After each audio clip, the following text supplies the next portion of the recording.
E voltamos a falar sobre a guerra comercial. Por conta dessa disputa tarifária, a China fez emperrar o processo de aprovação da fusão bilionária das Trends Bunge e Viterra. O país, gente, é o único que falta para que o negócio receba o sinal verde em todo o mundo. Vou chamar o Luiz Fernando Sá, diretor editorial do AgFeed, para explicar para a gente o porquê que a China, nesse momento, está emperrando essa fusão. Conta para a gente, Luiz. Bom dia, boa semana. Olá, Muriel, bom dia, boa semana a todos. Então, Muriel, a gente já previa, né, e já falou várias vezes aqui sobre essas questões aí das tensões entre China e Estados Unidos e como isso reflete no agronegócio, né? Já se previa que essa retomada aí de tensões comerciais entre a China e os Estados Unidos trouxesse um efeito parecido ao que aconteceu na primeira passagem do Trump pela Casa Branca, né, entre 2018 e 2022. O que não estava aí, evidentemente, no roteiro da maior parte do mercado era, primeiro, a dimensão do tarifaço, né, anunciado há mais ou menos um mês pelo Trump, e alguns efeitos colaterais aí que têm trazido dores de cabeça para uma série de empresas americanas.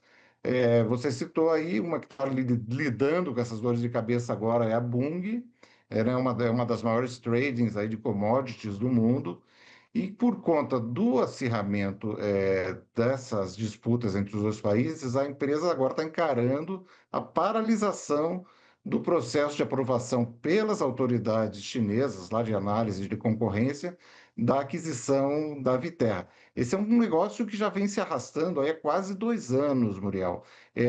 Foi fechado em junho de 2023, foi anunciado, né, em junho de 2023. É um negócio avaliado em torno de 18 bilhões de dólares, sendo 8,2 bilhões com a compra de ações da Viterra, que pertenciam à antiga controladora, que é uma outra trading chamada Glencore, e o restante assumindo dívidas aí da Viterra, que a Bunge assumiria nessas dívidas e tal.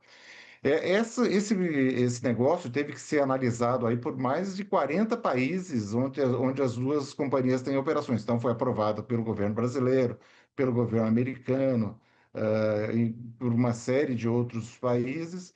E a Bunge, quando anunciou o negócio, disse que esperava concluir todas essas aprovações em cerca de um ano.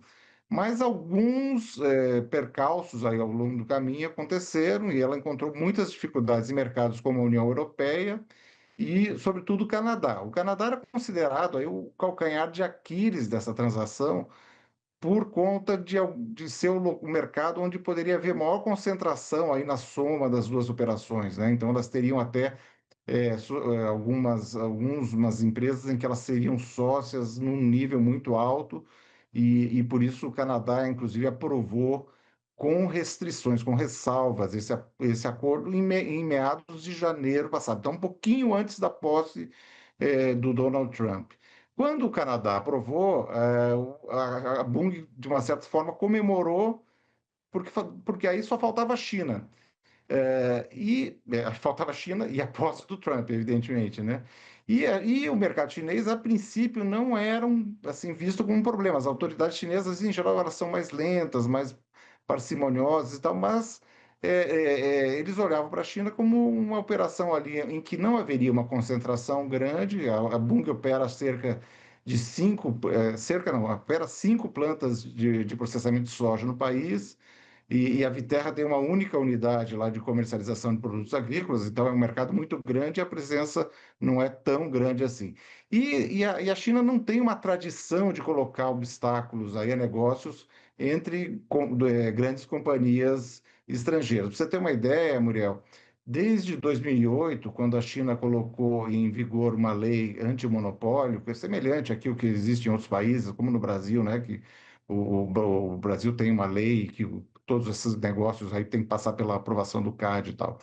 Então, desde 2008, apenas uma grande transação foi barrada. Isso, e foi lá em 2009, envolvia, na verdade, envolvia uma empresa local de produção de sucos, que havia recebido uma oferta de compra da Coca-Cola.